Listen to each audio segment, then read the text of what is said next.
क्या होता है जब एक बाप अपने ही बेटों की जिंदगियों का खुदा बन बैठे, जब मोहब्बत हुक्म के आगे हार जाए, और जब एक बहू सिर्फ अपनी शनाख्त मांगने की सजा में धमकियां सुने। ये कहानी है एक ऐसे घर की जहां सब जिंदा हैं मगर कोई आजाद नहीं। ये कहानी है 2026 की एक बहुत ही मुहज्जब दिखाई देने वाले डॉक्टर घराने की, जहां माँ बाप बड़ा बेटा बहू सब डॉक्टर्स हैं, सिवाय सलमान के जो इस घर का छोटा बेटा है और गाड़ियों का शोरूम चलाता है। सलमान एक लड़की को पसंद करता था जो उसके वालिद के अस्पताल में रिसेप्शनिस्ट की जॉब करती थी, और यही बात शाहनवाज साहिब की अना को गवारा नहीं थी। इन्हें सलमान के लिए भी डॉक्टर बहू ही चाहिए थी। सलमान अपनी माँ की खातिर और घर का माहौल बेहतर रखने के लिए आमादा हो जाता है, और उस तरह इसकी जिंदगी में दाखिल होती है सानिया।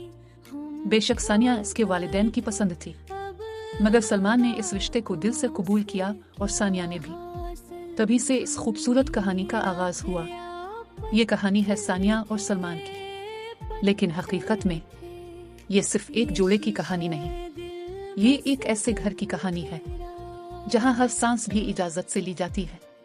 इस घर का सरबराह है शाहनवाज, एक कामयाब पढ़े लिखे अमीर इंसान, शहर के बहुत बड़े डॉक्टर जो शहर के 2 बड़े अस्पताल चला रहे और बहुत से नए प्रोजेक्ट्स पर काम कर रहे हैं। पावर है, पैसा है, असर और रसूख है, लेकिन मसला ये नहीं है कि इसके पास ताकत है। मसला ये है कि वो खुद को खुदा समझने लगा है। इसके घर में बीवी हो, बेटे हों या बहुएं, सबको एक ही उसूल पर जीना है। वही होगा जो शाहनवाज चाहेगा, और सब वाकई इसी तरह जीते हैं, खामोश दबे हुए, क्योंकि वो सिर्फ एक बाप नहीं, एक अथॉरिटी है।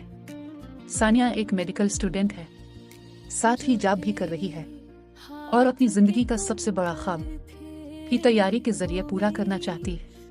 वो अपनी दुनिया में मसरूफ है, अपने मुस्तकबिल को बनाने में लगी हुई है, मगर उसे क्या मालूम था कि इसकी जिंदगी का असल इम्तिहान अभी शुरू भी नहीं हुआ।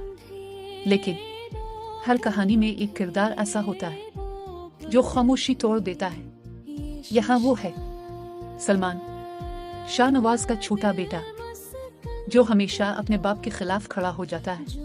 पहले वो अपनी माँ के लिए बोला करता था, और अब अपनी बीवी सानिया के लिए, और यही बात शाहनवाज की अना को चुभती है। एक दिन गुस्से में आकर वो अपनी बीवी से कहता है, तुमसे पहले अपना बेटा संभाला नहीं गया,